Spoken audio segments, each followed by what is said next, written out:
everyone, welcome back to our channel. I hope you're well wherever you are. So this video is second part of our series on lumbar pelvic health, and today's video will be on bladder control. So bladder control or urinary incontinence can happen to anyone.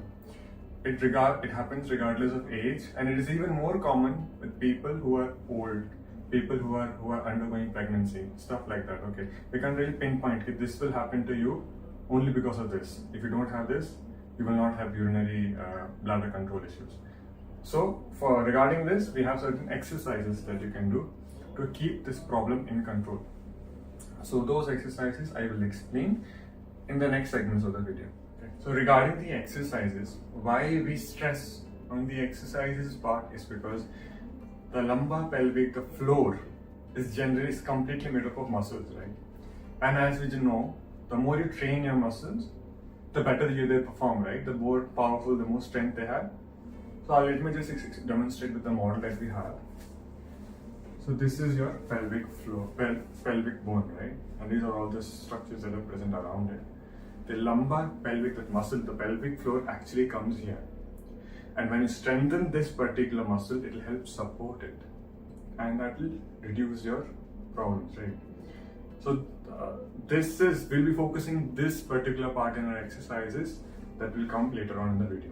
So if you have watched the previous video that was on this topic of Kegels for men, you would know how to do the exercises, what are you supposed to feel. But if you have not watched it, it's okay. I would prefer you watch it. If you have not watched it, it's fine. I'll tell it again in a brief manner. So what you're supposed to do, how you're supposed to feel you are contracting that Kegel muscle, that pelvic floor muscle, is imagine you're urinating, right? You're in the bathroom and you're urinating. Imagine trying to stop the flow. The muscles that are used when you're stopping the flow are basically you're training the pelvic floor muscle. You're training that particular area. Now, one important thing to note here, this I explained in the last video also, I really wish you see that, is you're not supposed to do this unnecessarily. Do it only and only when you need to learn what it actually feels like, right? Your effective training would consist of two exercises, your long hold and your short holds. For long holds, what I want you to do is imagine you're stopping the flow of urine, hold that muscle, and you want to do it for at least 5 seconds. We will start from 5 seconds, we'll gradually progress to 10, 15, and eventually 20 seconds, right? There is no limits to how far you can progress. The more you go, the better it is for you. Okay, so first, this long hold, you will do 6 times for 3 sets, right? Hold it for 5 seconds in the beginning, do it 6 times, then rest, then again, 1 more set. Do the same thing again, rest, 1 more set. Yes, this is long hold. Second that we will do is the short holds, right? For this, just imagine you're squeezing it and releasing it. Squeezing it and releasing it.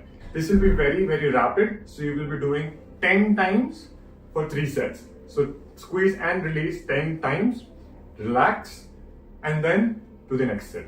Do this for 3 sets. Okay. So regarding the positions in which you will be doing these exercises, it is best if you start from laying down, and I will explain why. So as I explained previously, your pelvic floor muscles come around here, right? Now, if we want to make sure the muscle works, if you are very weak, the muscle is very weak, we will make sure that we work the muscle and the gravity is not acting against it. So if we'll make sure when you're lying down like this, there is no gravity acting on the muscle here, so you will have an easier time training.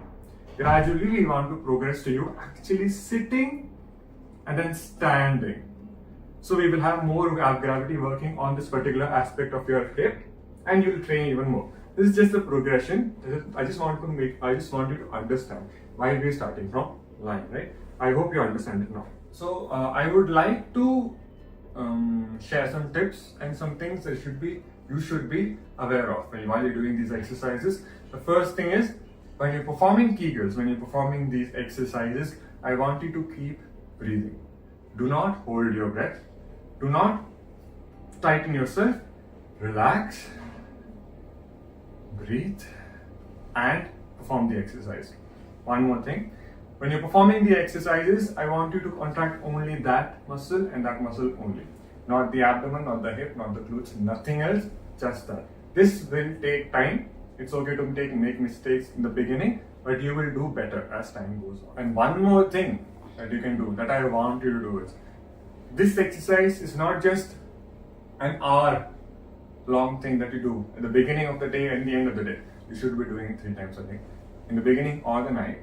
But this particular thing, that holding thing, should be done when you're lifting heavy things, when you're coughing, when you're sneezing.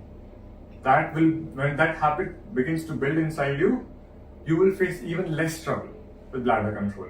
Because normally when we cough or sneeze, we are exerting ourselves, and that's when you get a little urine out.